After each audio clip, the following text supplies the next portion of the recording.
On today's episode of the History of Politics, in this series anyway, I want to talk about something today that I actually kind of agree with Republicans on, believe it or not.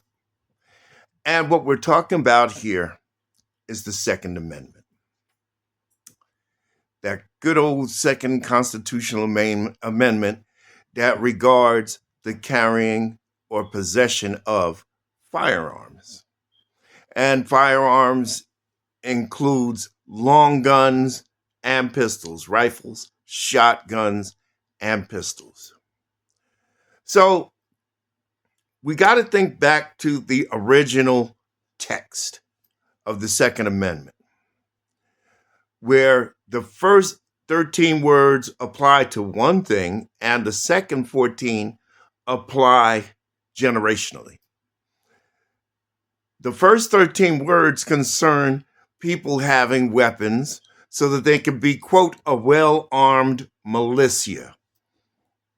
Well, let's think about it for a minute. At the time the Constitution was written, we had just fought our way through a battle to win our independence from tyrannical King George III and England.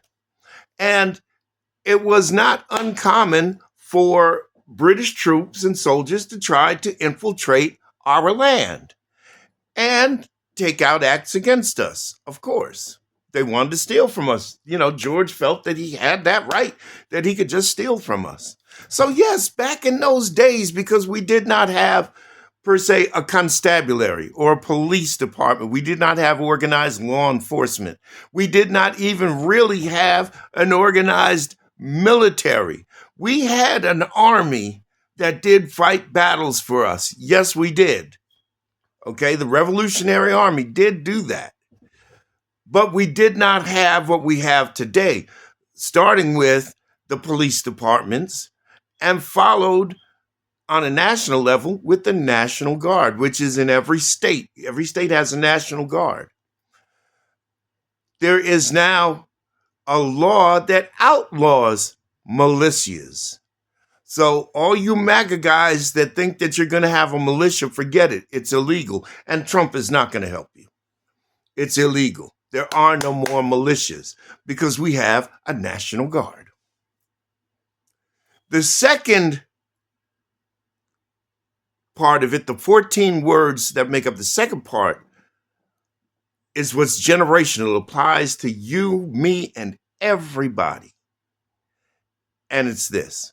It says that Congress shall make no law to impede the right to arm oneself to protect themselves, their property, or their families.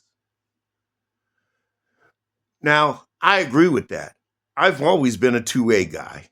I believe in the Second Amendment, especially in the world we live in now. Why? Because I want to take you back to the 80s when the straw buyers were down in Virginia, going down to Virginia and buying guns left and right, only to be sold on the urban streets. It's when the drug trade kicked up, when crack cocaine hit the streets and things started to get violent and bloody.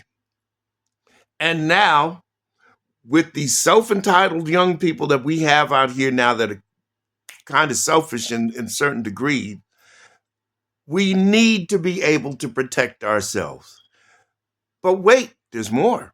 Because there's empirical evidence to prove that states that have relaxed their gun laws, violent crime has gone down. However, just like you have the privilege of driving a car, the right is unquestionable that you can have a weapon. But I believe in responsible gun ownership. Maybe if we put a caveat in there that says that you have to qualify every year or every 2 years. Maybe it should be a requirement that you carry insurance. Just like you drive your car, you have insurance. I have gun insurance. I carry $2 million in coverage. It's $25 a month. That way, if I get in trouble, I'm covered. Or if I accidentally kill somebody, I'm covered. That's responsible. And that's what the Second Amendment is about.